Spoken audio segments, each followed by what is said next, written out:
La cena en el palacete de la calle Serrano no era solo un cumpleaños. Era una exhibición de poder. Yo, Elena, permanecía de pie junto a la gran mesa de roble, con los dedos entrelazados, sintiendo el peso del silencio de los invitados. Mateo, mi marido, reía con una copa de Rioja en la mano, ignorando deliberadamente mi presencia. Elena, cariño, no te quedes ahí como un pasmarote. Soltó mi suegra. Doña Sofía. Con esa voz que cortaba como el cristal. Parece que te hayamos traído de la calle para decorar la esquina. He terminado de supervisar el catering. Doña Sofía. Todo está a su gusto. Respondí, intentando mantener el tono neutro que me había salvado de tantas broncas en los últimos 3 años. Sofía dejó su copa sobre el mantel blanco con una brusquedad calculada. El líquido rojo salpicó la superficie inmaculada. Sus ojos, pequeños y gélidos como 2 cuentas de rosario antiguo, se clavaron en los míos. ¿A mi gusto? Se mofó. Ha servido un jamón que no es ni de bellota. Y el servicio ha sido mediocre. Pero claro, ¿qué se puede esperar de alguien que no distingue un linaje de un saldo de rebajas? Mateo se acercó, rodeando los hombros de su madre con un brazo. No me miró a mí, sino que se unió a la burla de los comensales. Déjala. Mamá. Elena hace lo que puede con la educación que recibió. Ya sabes que en su pueblo las celebraciones son con vino de cartón y servilletas de papel. Las risas estallaron entre los invitados. Condes de pacotilla. Empresarios de la vieja guardia y apellidos compuestos que se creían dueños de Madrid. Me mantuve firme. Aunque por dentro algo empezaba a quebrarse. 3 años de silencio. 3 años de ocultar mi verdadero apellido para no eclipsar a Mateo. Para que él pudiera brillar por mérito propio. ¡Qué estupidez la mía! De repente, Sofía hizo un gesto brusco. Volcó deliberadamente su copa de vino sobre el centro de la mesa. El líquido se expandió rápidamente, manchando la seda del mantel. «Vaya por Dios», exclamó con una sonrisa depredadora. «Elena, limpia esto. Ahora mismo. Llamaré a una de las chicas del servicio», dije, dando un paso hacia atrás. «He dicho que lo limpies tú», sentenció ella, sacando de debajo de su silla un trapo gris, empapado en agua sucia y grasa, que debía haber sacado de los cubos de limpieza de la cocina. Antes de que pudiera reaccionar, lanzó el trapo directamente a mi pecho. El impacto dejó una mancha oscura sobre mi vestido de diseño. El olor a lejía y suciedad me revolvió el estómago. Los invitados dejaron de reír. El silencio ahora era de expectación morbosa. «¿A qué esperas?», preguntó Mateo, su voz tornándose oscura y autoritaria. «Mi madre te ha dado una orden. No te quedes ahí plantada con esa cara de tonta. Arrodíllate y limpia la mancha». «Mateo, no puedes estar hablando en serio», susurré, buscando un rastro de humanidad en sus ojos. Él dio un paso hacia adelante, invadiendo mi espacio personal, y me agarró del antebrazo con una fuerza que me dejó marcas. Se giró hacia la mesa, alzando la voz para que todos lo oyeran. «Señores, perdonen este espectáculo. Mi mujer es un poco lenta. A veces olvido presentarla como es debido. No se dejen engañar por el vestido que le he pagado. En realidad, Elena es mi criada gratis. La traje aquí para que fuera útil. Pero parece que ni para fregar el suelo sirve». «Mateo», chilló Sofía, fingiendo indignación pero con los ojos brillando de placer. «No seas tan duro con la pobre. Si no sabe limpiar, tendrá que aprender. Arrodíllate. Elena, hazlo por mi cumpleaños.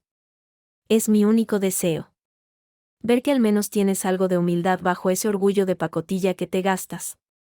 «No voy a arrodillarme», dije, con la voz más firme de lo que esperaba. Mateo me apretó más el brazo, obligándome a inclinarme hacia la mesa. Lo harás, Elena. O te juro por Dios que esta misma noche te pongo las maletas en la calle y me encargo de que no encuentres trabajo ni barriendo el metro. Aquí mando yo. Y tú eres un accesorio que ya me está empezando a molestar. ¿Me has oído? Limpia. Sofía se reclinó en su silla, disfrutando de la humillación. Es por tu bien, hija. Así aprendes cuál es tu sitio en esta familia. Un adorno que no sabe fregar no sirve para nada. Mírate. Estás temblando. ¿Es miedo o es que por fin te has dado cuenta de que no eres nadie? Yo no temblaba de miedo. Temblaba de una rabia gélida que llevaba 3 años madurando bajo la superficie. Miré el trapo sucio en el suelo. Miré a Mateo, cuya cara estaba roja por el vino y la soberbia. Y luego miré a los invitados que desviaban la vista. Cómplices de la crueldad. ¿Eso es lo que soy para vosotros? Pregunté, mirando a mi marido directamente a los ojos. ¿Una criada gratis? ¿Un objeto que podéis tirar al suelo y obligar a mendigar perdón por un error que no he cometido? Eres lo que yo diga que eres. Escupió Mateo. Y ahora mismo. Eres la mujer que va a limpiar ese mantel de rodillas si quieres seguir durmiendo bajo este techo. Hazlo. En lugar de gritar o llorar. Sentí una calma extraña. Me zafé de su agarre con un movimiento seco. Me enderecé, ignorando el trapo y la mancha de mi vestido. La Elena que intentó salvar este matrimonio de clase media alta madrileña acababa de morir. Está bien, dije con una sonrisa que los dejó desconcertados. Tenéis razón. Cada uno debe ocupar su sitio. Y yo he pasado demasiado tiempo fuera del mío. Así me gusta, exclamó Sofía, señalando el suelo. Abajo. No me habéis entendido. Continué, retrocediendo hacia la puerta del comedor. Voy a hacer una llamada. Solo una. Mateo. Disfruta de estos minutos de gloria. Porque cuando cuelgue el teléfono, el mundo que crees dominar se va a desmoronar sobre tu cabeza. ¿De qué hablas? ¿Loca? Gritó Mateo mientras yo salía del salón. Vuelve aquí ahora mismo. Elena. Cerré las puertas dobles tras de mí, dejando atrás sus insultos. Saqué el móvil oculto en mi bolso. Mis manos no temblaban. Busqué un número que no había marcado en 1000 días. Un número que conectaba directamente con el despacho de un hombre al que el gobierno de este país consultaba antes de tomar decisiones económicas. El tono de llamada sonó 3 veces. Dígame. La voz al otro lado era profunda. Autoritaria. Pero con un matiz de cansancio que solo yo conocía. Abuelo. Dije. Y por primera vez en años. Mi voz sonó como la de la heredera de un imperio. Soy yo. He terminado con el experimento. Tenías razón sobre esta gente. Hubo un silencio sepulcral al otro lado. Luego. El tono del hombre cambió drásticamente. Elena. Mi pequeña Elena. He esperado esta llamada cada minuto de estos 3 años. ¿Qué han hecho? Me han arrojado un trapo sucio a la cara y me han llamado criada delante de medio Madrid. Me han pedido que me arrodille. Abuelo. Escuché el sonido metálico de un mechero al otro lado. El viejo león estaba despertando. ¿Dónde estás exactamente? En el palacete de los Valenzuela. En Serrano. El cumpleaños de Sofía. No te muevas de allí. Hija mía. No te arrodilles ante nadie. El servicio de limpieza de la familia Guzmán está en camino. ¿Y Elena? El tono de mi abuelo se volvió letal.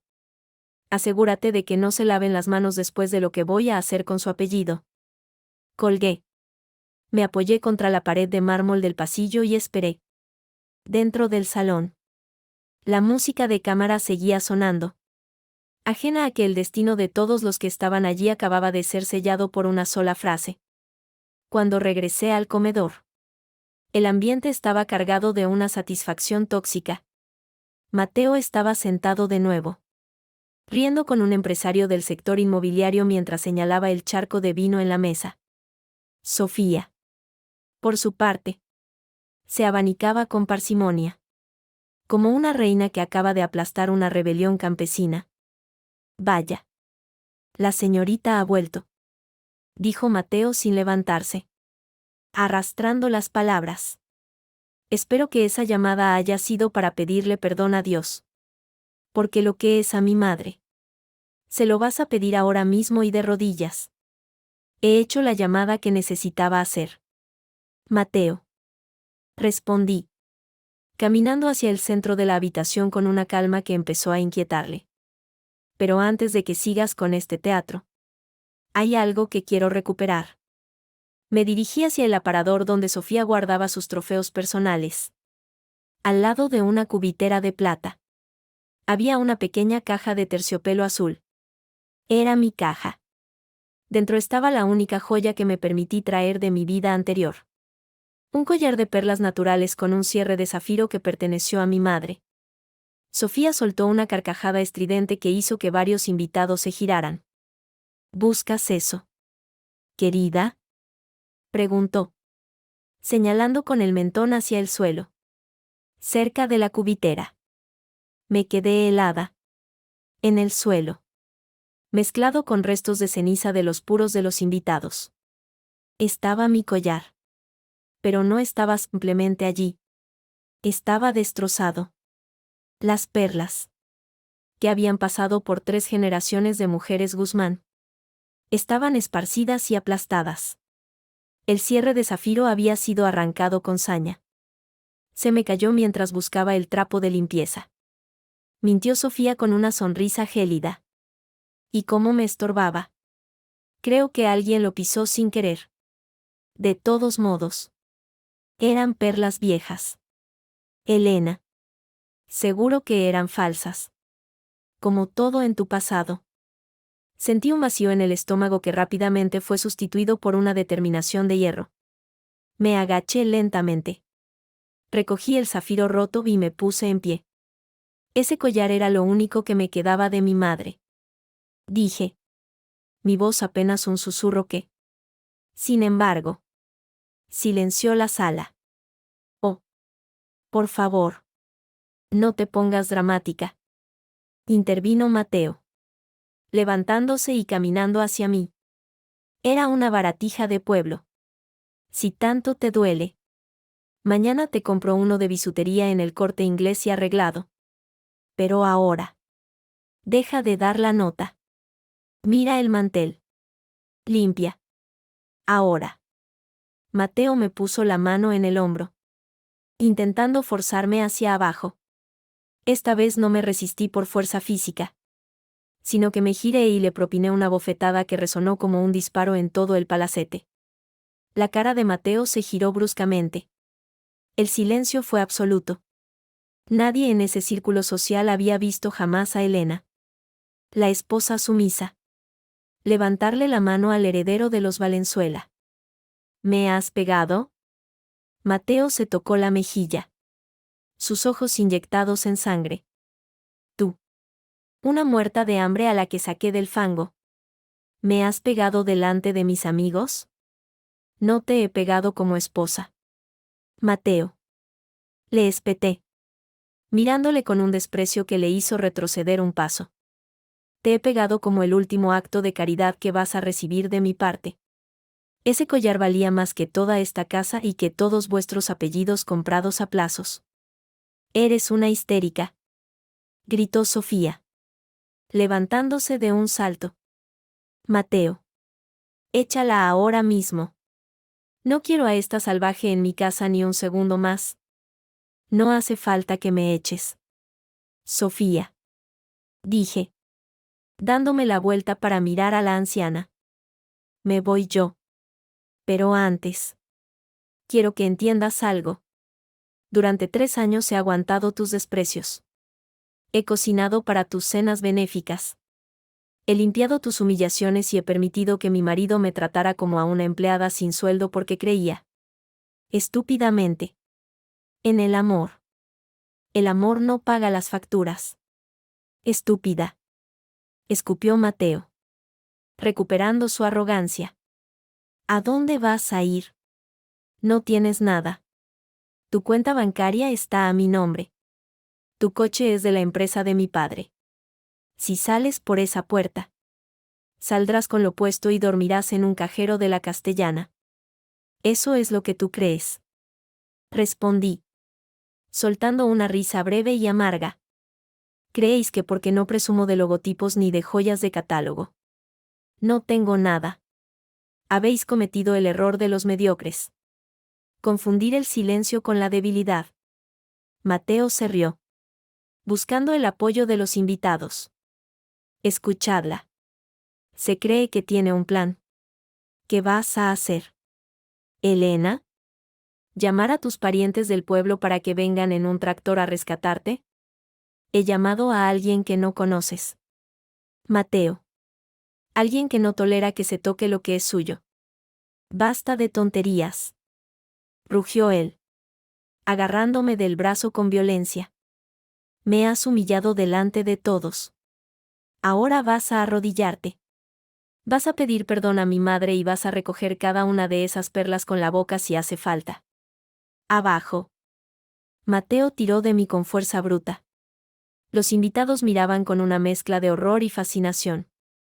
En la España de los apellidos ilustres, estas escenas se tapaban siempre. Pero Mateo estaba fuera de sí. Quería quebrar mi voluntad delante de sus iguales. Suéltame. Mateo. Es la última vez que te lo digo por las buenas. Le advertí. ¿O qué? ¿Qué vas a hacer? ¿Criada? ¿Vas a llamar a la policía? Mi primo es el comisario de la zona. ¿Vas a denunciarme? Mi abogado te hundirá en procesos que durarán 10 años. No eres nadie. Eres aire. En ese momento, un sonido extraño empezó a filtrarse desde el exterior. No era el ruido habitual del tráfico de Serrano. Era un zumbido rítmico, profundo, como el latido de un motor de aviación, pero multiplicado por 20. Las ventanas del comedor empezaron a vibrar levemente. Sofía frunció el ceño, mirando hacia el ventanal que daba a la calle. ¿Qué es ese ruido?, preguntó. ¿Hay alguna manifestación? Es el sonido de la realidad llamando a tu puerta. Sofía. Dije, zafándome de Mateo con una facilidad que lo dejó pasmado. Se acabó el tiempo. Me dirigí hacia la entrada del salón. Mateo me siguió, gritando insultos. Decidido a detenerme por la fuerza. Los invitados, movidos por la curiosidad y el presentimiento de que algo histórico estaba pasando, abandonaron sus copas y nos siguieron hacia el gran recibidor de mármol. Mateo me alcanzó junto a la puerta principal de madera noble. No vas a ningún lado, gritó, bloqueándome el paso. Esta es mi casa y aquí se hace lo que yo diga. Esta casa es una hipoteca andante. Mateo, le dije con voz gélida. Y el dueño de la deuda acaba de llegar a cobrarla. Fuera. El ruido se detuvo de golpe. Un silencio sepulcral descendió sobre la calle Serrano. Un silencio que daba mucho más miedo que el estruendo anterior. ¿Quién ha llegado?, preguntó Sofía, que se había acercado al recibidor, con el rostro pálido. ¿De qué estás hablando? Abrid la puerta, ordené. Si tenéis el valor de enfrentaros a la verdad con la misma fuerza con la que tiráis trapos sucios, abridla. Mateo, con una mueca de burla que no lograba ocultar un destello de duda en sus ojos, agarró el pomo de bronce.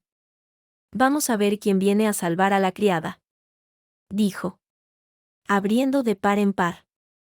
Lo que vio a continuación hizo que la burla se le congelara en la garganta. Doña Sofía soltó el abanico, que chocó contra el suelo de mármol con un chasquido seco. Los invitados que se asomaban por detrás se quedaron petrificados, como estatuas de sal, frente al palacete de los Valenzuela. La noche madrileña ya no pertenecía a las farolas municipales. La calle estaba tomada. Una hilera interminable de vehículos negros, tan brillantes que parecían espejos, bloqueaba el paso de extremo a extremo. Y no eran coches cualquiera. ¿Qué es esto?, tartamudeó Mateo, dando un paso atrás. Es el fin de tu fantasía, Mateo, respondí, dando un paso hacia el umbral. Y el comienzo de mi realidad. El aire de la calle Serrano se había vuelto denso, casi irrespirable. Mateo permanecía inmóvil bajo el dintel de la puerta, con la boca entreabierta y la mano aún apoyada en el pomo de bronce. Sus ojos iban de un lado a otro, contando lo que parecía imposible. Esto debe de ser una broma de mal gusto, logró articular Mateo, aunque su voz sonaba aguda, desprovista de toda la autoridad que tenía hace apenas unos minutos. ¿20 Bentley? ¿En fila? Nadie en Madrid tiene este despliegue. Ni siquiera los embajadores. No es una broma, Mateo. Es logística, respondí, colocándome a su lado, pero sin mirarlo. La logística de una familia que no necesita pedir permiso para aparcar donde le plazca. Doña Sofía se abrió paso entre los invitados, empujando con el hombro a una de sus amigas. Al llegar al umbral, su rostro, siempre perfectamente maquillado, se descompuso. La hilera de coches negros parecía una serpiente de acero protegiendo el edificio. No había ni un alma más en la calle. Era como si el resto del mundo hubiera sido borrado por decreto. Elena. ¿Qué has hecho?, susurró Sofía. Y por primera vez detecté un rastro de auténtico miedo en su tono. ¿Quiénes son estas personas? Si has llamado a algún tipo de mafia para asustarnos, te juro que terminarás en la cárcel de Soto del Real. Mateo. Llama a la policía. Llama a tu primo el comisario. Mi primo no contesta. Mamá, dijo Mateo, mirando su móvil con desesperación. No hay señal. Es como si hubieran cortado las comunicaciones en toda la manzana. No te molestes, Mateo. Le interrumpí. El abuelo es muy meticuloso con la privacidad cuando viaja. No le gusta que le molesten con llamadas inoportunas. ¿Tu abuelo? Mateo soltó una carcajada nerviosa, casi histérica. ¿Tu abuelo? ¿El del pueblo? ¿Ese viejo del que nunca hablabas porque te daba vergüenza su olor a estiércol? No me hagas reír. Habrás alquilado estos coches con algún préstamo que no vas a poder pagar. Seguro que son de segunda mano. En ese preciso instante, las puertas de los 20 coches se abrieron de forma sincronizada. El sonido del metal cerrándose al unísono fue como un trueno que sacudió los cimientos del palacete. De los vehículos bajaron hombres trajeados, todos con un corte de pelo militar y gafas oscuras.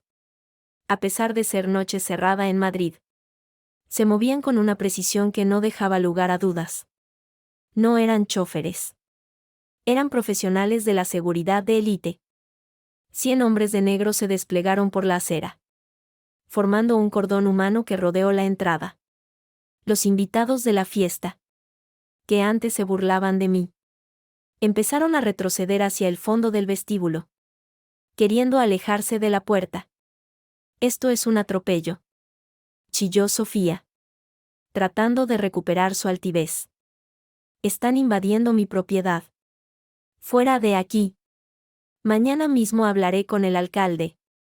Uno de los hombres de negro, que parecía ser el líder del grupo operativo, subió los escalones con paso firme.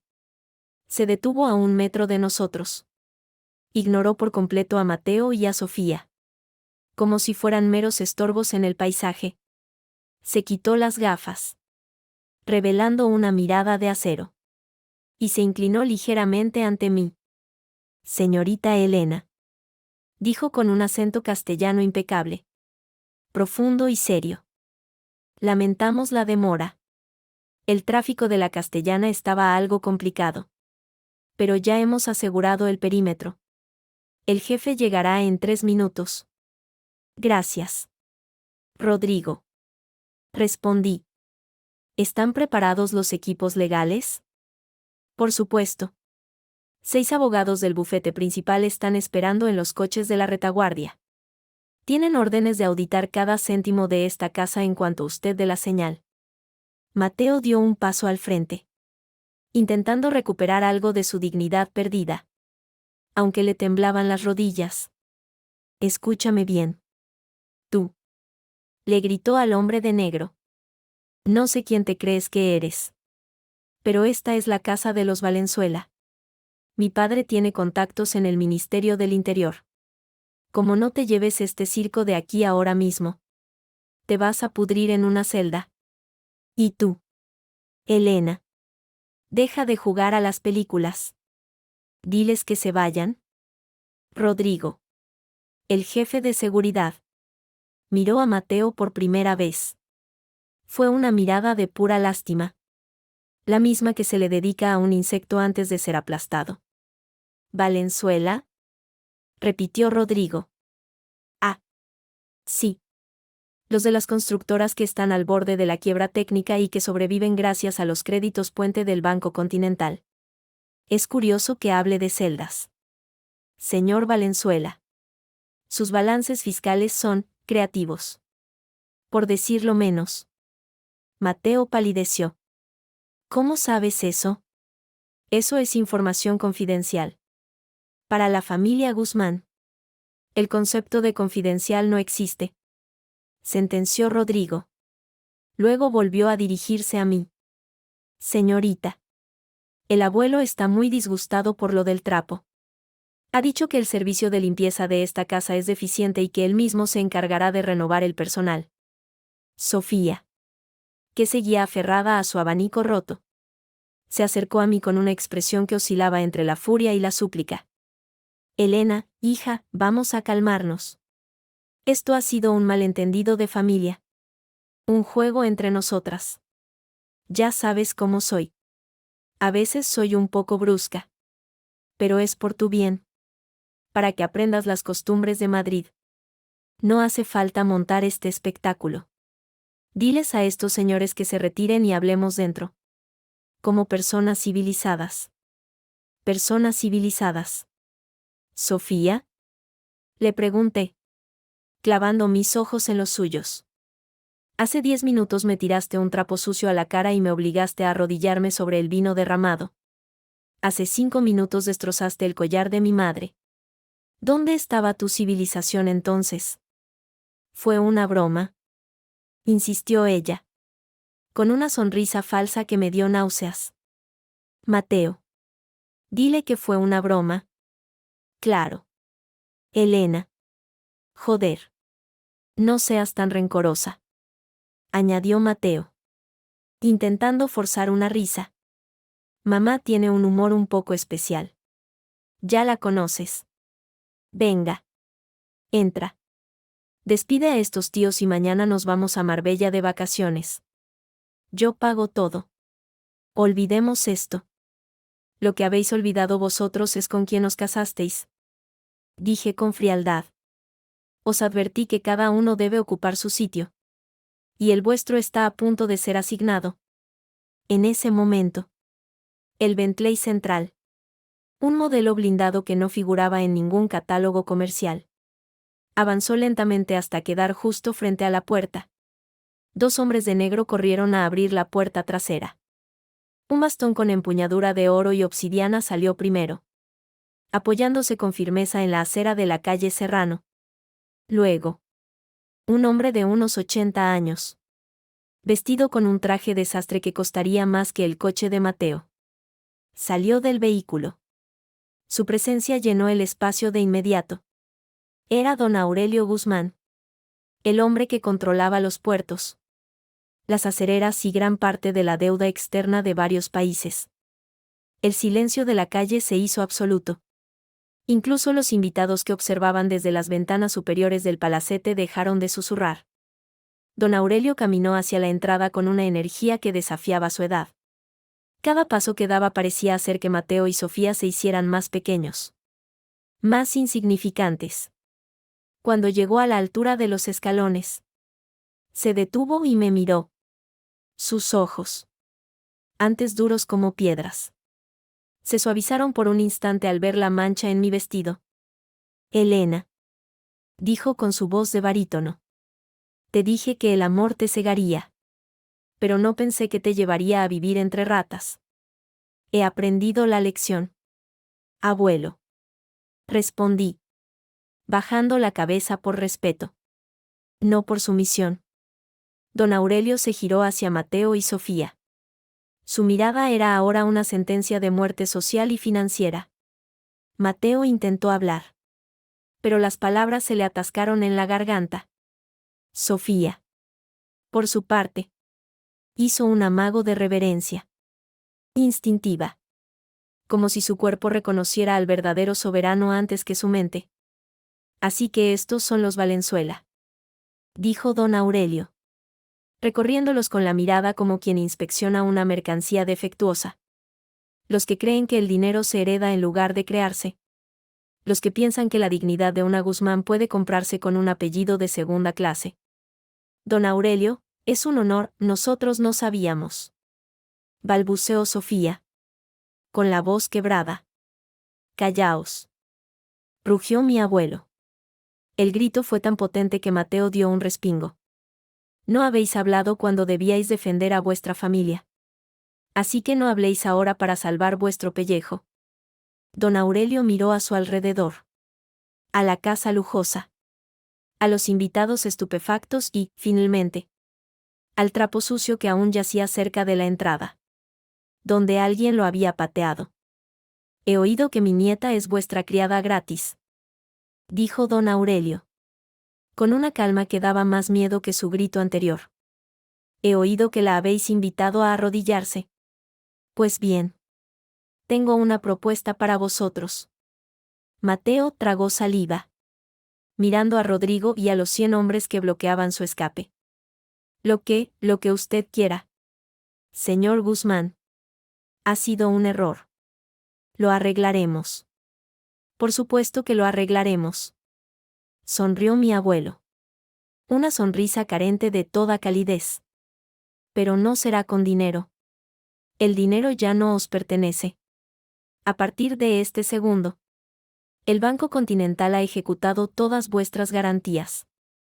Mañana esta casa será un activo de la Fundación Guzmán. ¿Qué? No pueden hacer eso. Gritó Mateo. Puedo hacer eso y cosas mucho peores. Continuó don Aurelio. Pero primero, hay una deuda de honor. Rodrigo. Trae el material.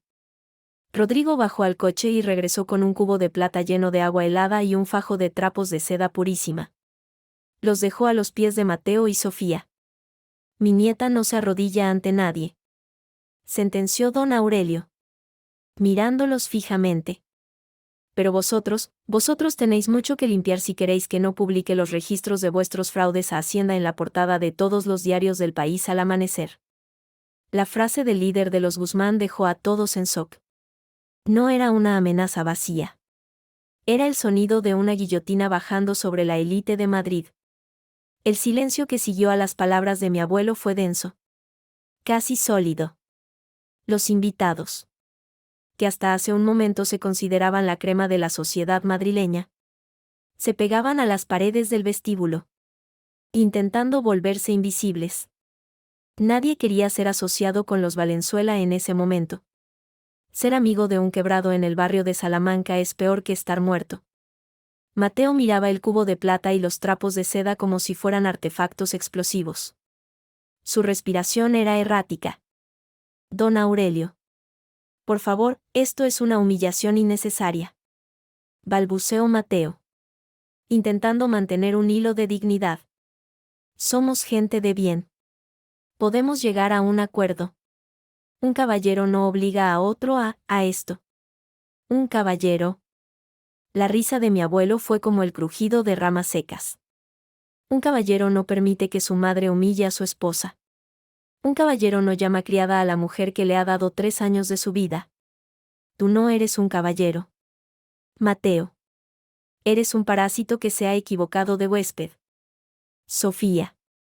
Con los labios temblando bajo su capa de maquillaje, dio un paso hacia mí, ignorando a mi abuelo por un segundo.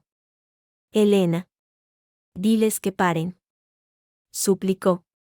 Y su voz ya no tenía rastro de la soberbia anterior. He sido dura contigo. Lo reconozco. Es la educación que recibí. La disciplina de las grandes familias. Pero esto, exponernos así delante de nuestros amigos, nos vas a destruir la vida. Ten un poco de caridad cristiana. Caridad. Sofía. Respondí, cruzando los brazos. ¿Dónde estaba tu caridad cuando me lanzaste ese trapo sucio a la cara hace una hora? ¿Dónde estaba cuando te reías mientras Mateo decía que me habíais recogido del fango? La caridad empieza por el respeto. Y vosotros habéis quemado todos los puentes. Rodrigo. El jefe de seguridad. Dio un paso al frente, interponiéndose entre Sofía y yo. Su sola presencia física hizo que la mujer retrocediera asustada. Señor Guzmán. El tiempo apremia, dijo Rodrigo consultando su reloj. Los equipos de auditoría ya están entrando en las oficinas centrales de la constructora Valenzuela. Los servidores están siendo clonados en este instante. Mateo se tambaleó como si le hubieran dado un puñetazo. ¿Qué? ¿Cómo habéis entrado? Eso es ilegal. Es propiedad privada. A partir de las 10 de la noche de hoy, la propiedad es de quien ostenta la deuda mayoritaria. Sentenció don Aurelio con una calma gélida. Y esa deuda, tras una rápida operación de compra de bonos en el mercado de Londres esta tarde, pertenece a mi holding. Así que, técnicamente, mis hombres están en mi propiedad. Es una emboscada, gritó Mateo, volviéndose hacia los invitados. ¿Vais a quedaros ahí mirando? Llamad a la prensa. Llamad a alguien. Pero sus amigos no se movieron. De hecho, el conde de Aranjuez, que solía cenar con ellos todos los domingos, dio un paso atrás y evitó la mirada de Mateo. En Madrid, el olor al poder de los Guzmán era más fuerte que cualquier lealtad de club social. Don Aurelio golpeó el suelo con su bastón. Un sonido seco que hizo que todos se estremecieran. Basta de pataletas, muchacho, dijo mi abuelo. Rodrigo. Los trapos. Rodrigo tomó uno de los trapos de seda. Lo empapó en el agua helada y, con un movimiento rápido y humillante, se lo extendió a Mateo directamente a la cara. Mateo no lo cogió. Así que el trapo cayó sobre su zapato de piel de ante de 1000 euros.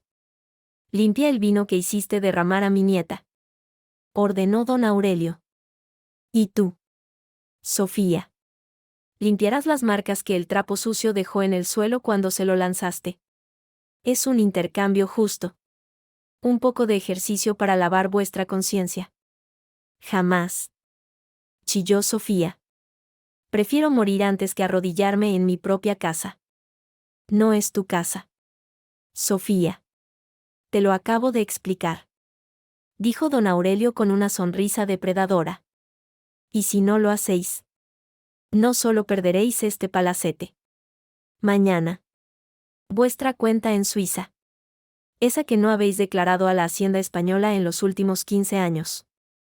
Será notificada a la agencia tributaria. Sospecho que a tu edad, la cárcel de Alcalá Meco no te sentará nada bien. El silencio que siguió fue absoluto. Sofía se quedó lívida. El secreto mejor guardado de la familia. El que los mantenía a flote. Acababa de ser puesto sobre la mesa como una carta de triunfo. Mateo miró a su madre, esperando que ella tuviera un as bajo la manga. Pero solo encontró un rostro desmoronado. Lentamente. con los ojos llenos de una rabia impotente. Mateo se inclinó. Sus rodillas tocaron el suelo de mármol. El heredero de los Valenzuela. El hombre que se burlaba de mi origen humilde. Estaba de rodillas a mis pies. Esto no va a quedar así. Elena. Susurró Mateo mientras empezaba a frotar la mancha de vino con el trapo de seda. Me las vas a pagar. Te juro que me las vas a pagar. ¿Con qué? ¿Mateo? Le pregunté. Mirándolo desde arriba. No tienes dinero. No tienes crédito. Y en 10 minutos no tendrás ni reputación. Lo único que tienes ahora es ese trapo. Úsalo bien. Sofía. Viendo a su hijo humillado. Se derrumbó también. Sus piernas cedieron y se arrodilló junto a él. Con las manos temblorosas buscando el otro trapo. El espectáculo era dantesco. Los dueños de la casa. Rodeados por sus invitados de etiqueta. Limpiando el suelo bajo la mirada de 100 hombres de negro y un patriarca implacable. Don Aurelio se acercó a mí y me puso una mano en el hombro. Has aguantado demasiado. Elena. Una Guzmán nunca debe permitir que el polvo se asiente sobre su corona. Quería creer que él era diferente. Abuelo. Quería una vida normal. Lo normal es para los que no tienen el mundo a sus pies. Hija. Dijo él. Mirando con asco a Mateo. Mira esto. Este es el hombre por el que abandonaste tu legado. Un cobarde que se arrodilla en cuanto el viento sopla en contra. En ese momento. Un hombre joven. Vestido también de negro pero con un aire de abogado de élite. Se acercó a don Aurelio con una carpeta de cuero. Señor. Los documentos de divorcio están listos para la firma. También la orden de desalojo inmediata. Hemos incluido una cláusula de confidencialidad agresiva. Si alguno de ellos menciona el nombre de la señorita Elena en los próximos 50 años, perderán hasta la ropa que llevan puesta. Don Aurelio asintió y me entregó una estilográfica de oro. Firma. Elena. Recupera tu libertad. Me acerqué a Mateo, que seguía frotando el suelo. Con las manos rojas por el agua helada. Le puse los papeles delante. Sobre el mármol húmedo. Firma. Mateo. Le dije con frialdad. Es el último documento que vas a firmar en esta casa. Mateo levantó la vista. Con los ojos llorosos. Elena. Por favor, no me hagas esto. Te quiero. Todo lo que dije, era por la presión de mi madre. Por los invitados, quería quedar bien. Ese es tu problema. Mateo. ¿Te importa tanto quedar bien que te olvidaste de ser? Respondí. Firma. Ahora. Mateo. Con los dedos entumecidos. Agarró la pluma y garabateó su nombre. Sofía lo miraba con horror. Dándose cuenta de que el último hilo que los unía al poder se acababa de cortar. Muy bien. Dijo don Aurelio. Recuperando los papeles. Rodrigo. Asegúrate de que salgan de aquí en 5 minutos. No pueden llevarse nada que no hayan comprado con su propio dinero, lo cual, según mis cálculos, se reduce a lo que llevan puesto y quizás algún cepillo de dientes. ¿Nos echáis a la calle? Gritó Sofía. A estas horas. Es medianoche. La calle es un lugar excelente para reflexionar. Doña Sofía. Dijo don Aurelio dándose la vuelta. Especialmente cuando se tiene tanto que limpiar.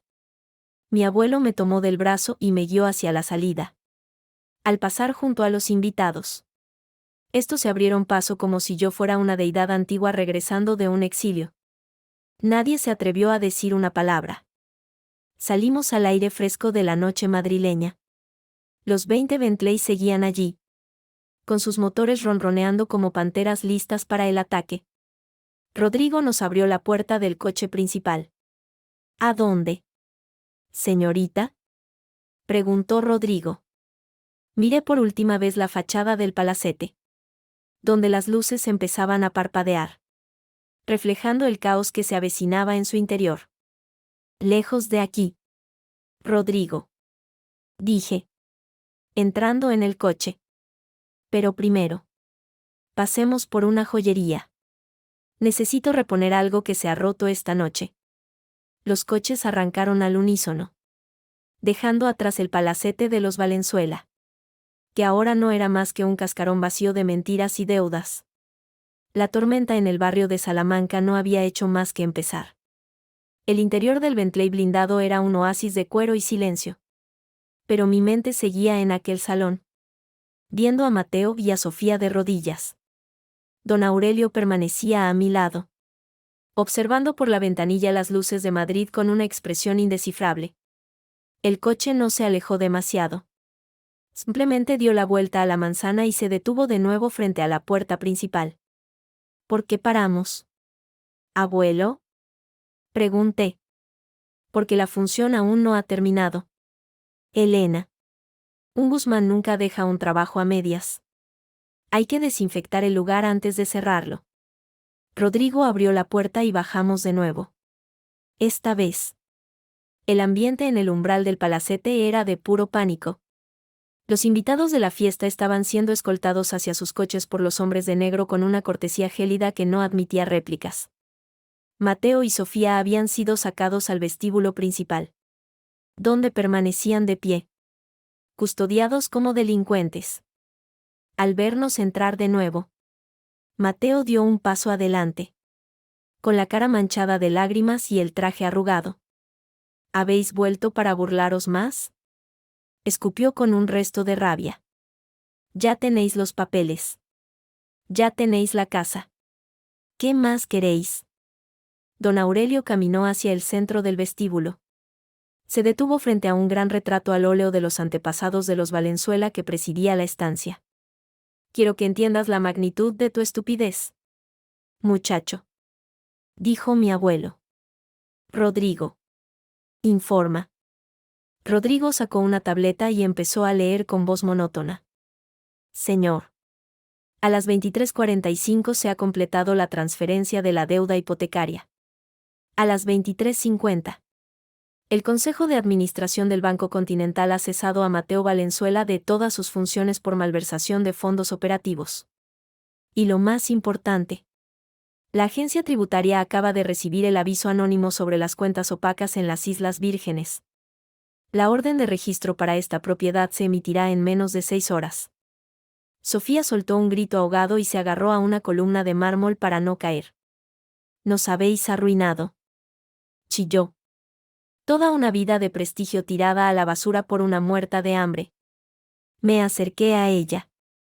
Lo suficiente para que pudiera ver el fuego en mis ojos. La muerta de hambre os ha mantenido durante 3 años. Sofía. Cada vez que vuestra empresa estaba a punto de colapsar, yo movía hilos en la sombra, autorizando créditos que no merecíais, solo para que mi marido no se sintiera un fracasado. Yo era vuestro ángel de la guarda, pero habéis preferido tratarme como a vuestra criada. Mateo me miró, con la boca abierta. ¿Tú autorizabas los créditos? No es posible. El director del banco decía que era por la solvencia de mi apellido. El director del banco desayuna con mi abuelo todos los lunes. Mateo. Dije con un desprecio infinito.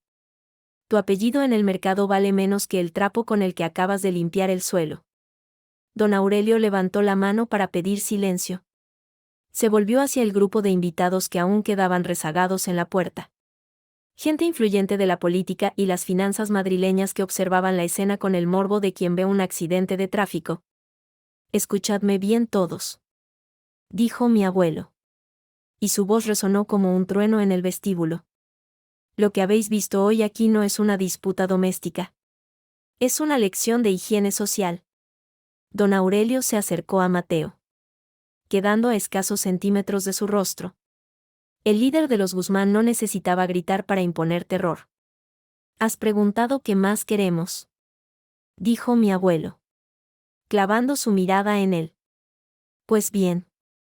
Aquí está la frase que espero que recuerdes cada noche cuando duermas en el hostal barato, que es lo único que vas a poder pagar a partir de mañana. El silencio se hizo tan profundo que se podía oír el tic-tac del reloj de pared de la entrada. Don Aurelio sentenció con una frialdad que dejó a todos en shock. A partir de este instante, el apellido Valenzuela queda borrado del mapa comercial de Europa. No busquéis trabajo. Porque soy vuestro empleador indirecto en todas partes.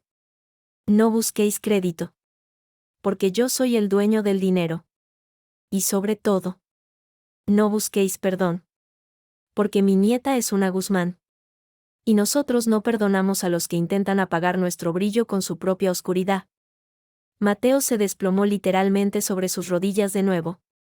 Esta vez no porque nadie lo empujara, sino porque el peso de la realidad le había roto la columna moral. Sofía empezó a hiperventilar, dándose cuenta de que la frase de mi abuelo no era una hipérbole. Era una orden de ejecución civil. Rodrigo. Continuó mi abuelo. Saca a estos restos de aquí. Que se lleven lo que tienen puesto. Ni una joya. Ni un reloj que no haya sido pagado con dinero legal. Es decir, nada. Mi anillo. Gritó Sofía mientras un escolta la guiaba hacia la puerta. Este anillo es de mi abuela. Ese anillo fue empeñado hace 2 años y rescatado con un préstamo de mi holding que nunca devolvisteis. Respondió Rodrigo sin mirarla. Ahora es propiedad de la Fundación Guzmán. Gracias por guardarlo. Los escoltas lo sacaron a empujones hacia la calle. Los invitados salieron detrás, huyendo como ratas de un barco que se hunde. Sin siquiera despedirse. En cuestión de minutos, el lujoso palacete que había sido mi cárcel durante 3 años se quedó vacío y en silencio. Me quedé en medio del vestíbulo, mirando la mancha de vino que Mateo había intentado limpiar a medias. El trapo de seda seguía allí, tirado sobre el mármol.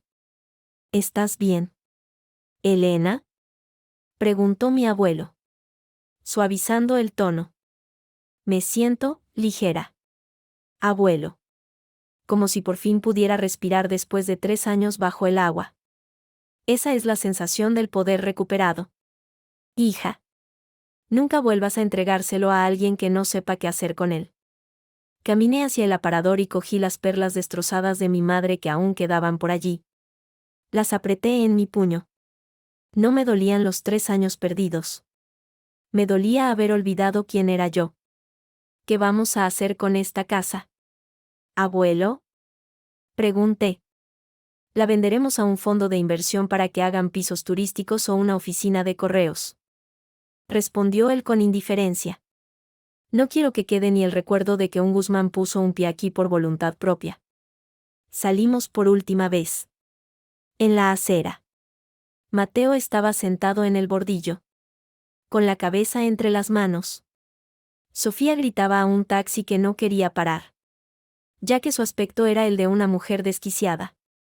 Al pasar junto a Mateo, me detuve un segundo. Él levantó la vista, esperando quizás una última palabra de consuelo o una mirada de duda. Pero solo encontró mi indiferencia. Elena, susurró. Por favor. Rodrigo, dije sin dejar de mirar al frente. Asegúrate de que mañana por la mañana todos los clubes de la ciudad reciban la lista negra. No quiero que estos dos puedan entrar ni en un gimnasio de barrio. Entendido. Señorita. Subí al Bentley y cerré la puerta. El sonido del cierre hidráulico fue el punto final de mi matrimonio. Mientras el coche arrancaba y nos alejábamos de Serrano, vi por el retrovisor cómo los 100 hombres de negro subían a sus vehículos en perfecta formación, dejando atrás una calle oscura y a 2 personas que lo habían tenido todo y ahora no tenían nada. La frase de mi abuelo seguía vibrando en el aire. No buscaban perdón. Porque ya no quedaba nadie a quien pedírselo. El sol empezaba a asomar por detrás de las torres de la Castellana, tiñendo el cielo de un tono anaranjado que nada tenía que ver con la oscuridad de la noche anterior. Me encontraba en la planta 45 de la Torre Guzmán, observando Madrid desde una altura que hacía que los coches de Serrano parecieran hormigas. El lujo de este despacho no era el de los Valenzuela. Aquí no había dorados falsos ni cuadros de antepasados comprados en subastas de liquidación. Aquí todo olía a poder real. A hierro y a decisiones que cambiaban el curso de la bolsa. Don Aurelio entró en la sala, dejando su bastón apoyado en el sillón de cuero. Se acercó a la mesa donde reposaba un maletín de cuero abierto. ¿Has dormido algo, Elena?, preguntó, aunque su voz indicaba que ya sabía la respuesta. No he podido, abuelo. Tenía demasiadas facturas que revisar. Literal y metafóricamente. Rodrigo me informa que la Guardia Civil ha entrado en el palacete de los Valenzuela hace una hora, dijo él, sentándose con pesadez. Han encontrado más de lo que esperábamos. Mateo no solo era un arrogante. Era un chapucero. Tenía contratos duplicados y facturas falsas escondidas en el despacho de su padre. ¿Y Sofía?, pregunté, sin rastro de compasión. Sofía está en una comisaría de la calle Leganitos, gritando que es una aristócrata mientras le toman las huellas. Parece que su famoso apellido no ha servido de mucho cuando los agentes han visto la orden de busca y captura por evasión de capitales. En ese momento, el intercomunicador de la mesa sonó. Era la secretaria de mi abuelo. Señor Guzmán. El señor Mateo Valenzuela está en la recepción. Exige ver a la señorita Elena. Dice que no se irá hasta que ella lo escuche. Los de seguridad quieren saber si deben escoltarlo hasta la salida. Miré a mi abuelo. Él se encogió de hombros, dándome el control total. Déjenlo subir, dije. Pero que pase por el detector de metales 2 veces. No quiero sorpresas de un hombre desesperado. 10 minutos después, Mateo entró en el despacho. El hombre que ayer vestía trajes de sastre y se burlaba de mi origen. Hoy parecía un espectro. Llevaba la misma ropa de la noche anterior. Ahora sucia y arrugada. Tenía ojeras profundas y el pelo revuelto. Al verme sentada tras el imponente escritorio de mármol, se detuvo en seco. Elena. Su voz era un hilo. Por favor. Tienes que parar esto. Han bloqueado todas las tarjetas. No he podido ni pagar un café esta mañana. He tenido que venir andando desde Serrano porque el coche se lo ha llevado la grúa de tu abuelo. Andar es bueno para la salud. Mateo. Te ayuda a pensar. Respondí, sin levantar la vista de unos documentos. Me han quitado la casa. Gritó, dando un paso adelante. Pero Rodrigo, que apareció de la nada, le puso una mano en el pecho. Mi madre está en una celda con gente que no es de nuestra clase. Elena. Sé que me equivoqué. Fui un idiota. Un cobarde. Pero somos marido y mujer ante Dios. No puedes hacernos esto. Me levanté lentamente, rodeando la mesa hasta quedar frente a él. La distancia física era corta, pero la jerárquica era ahora un abismo. Te equivocas en 2 cosas. Mateo. Primero, ya no somos marido y mujer.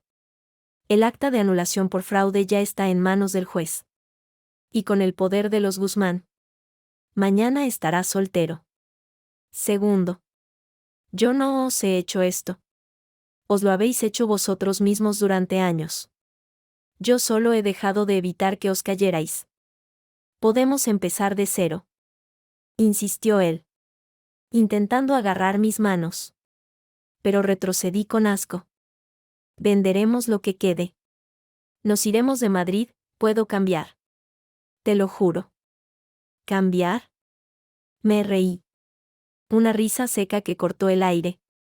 Mateo. Anoche me presentaste como tu criada gratis delante de 100 personas. Anoche permitiste que tu madre me humillara con un trapo sucio. ¿Dónde estaba este amor y estos cambios entonces? Estaban enterrados bajo tu soberbia. Fue un momento de locura, mamá me presionaba. Deja de culpar a tu madre. Tienes 35 años. Mateo. Eres un hombre adulto que decidió que pisotear a su esposa era la mejor forma de sentirse poderoso. Pues bien. Aquí tienes el resultado del verdadero poder. Abrí el maletín que estaba sobre la mesa. Dentro no había dinero, sino una serie de documentos legales y un pequeño objeto envuelto en seda. Era el zafiro de mi madre. Ahora limpio de la ceniza y el vino. He dado órdenes de que no se te persiga penalmente a ti, Mateo. Solo a tu madre y a las empresas. Dije. Sus ojos brillaron con una chispa de esperanza. Pero se la apagué de inmediato. No es por amor. Es porque quiero que estés libre para ver cómo el apellido Valenzuela se convierte en sinónimo de estafa y vergüenza en cada rincón de España. Quiero que cada vez que busques un empleo, vean tu nombre y recuerden el trapo sucio. Eso es cruel. Susurró él. Cruel es obligar a alguien a arrodillarse por placer. Sentencié. Ahora. Vete. Tienes 5 minutos para salir de este edificio antes de que la orden de restricción entre en vigor. Mateo me miró una última vez, buscando un resquicio de la Elena sumisa que solía cocinarle la cena y aguantar sus quejas. No encontró nada. Se dio la vuelta y caminó hacia la puerta con los hombros hundidos, escoltado por Rodrigo. Cuando la puerta se cerró, don Aurelio se levantó y se acercó al ventanal. Lo has hecho bien, Elena. Has tenido templanza. He recuperado mi nombre. Abuelo. Eso es lo único que me importaba. Cogí el zafiro de mi madre y me lo guardé en el bolsillo del pantalón. Me sentía nueva. Como si el aire de Madrid por fin estuviera limpio. El palacete de los Valenzuela sería demolido o reformado. Sus deudas serían liquidadas y su nombre pasaría a ser una anécdota amarga en las páginas de economía. ¿Y ahora qué? ¿Hija mía? Preguntó mi abuelo con una sonrisa orgullosa. ¿Qué va a hacer la heredera de los Guzmán? Me acerqué al ventanal y miré el horizonte, donde el sol ya iluminaba toda la ciudad. Ahora voy a trabajar. Abuelo. Hay un imperio que dirigir y muchas cosas que limpiar en este mundo. Pero esta vez lo haré desde el despacho de la presidencia. Y nadie, absolutamente nadie, volverá a lanzarme un trapo a la cara. Don Aurelio asintió. Me entregó el mando de la oficina y salió, dejándome sola con mi nuevo destino. Madrid seguía allí abajo, ruidosa y caótica. Pero para Elena Guzmán, la ciudad nunca había sido tan brillante. La criada había muerto. La reina había reclamado su trono.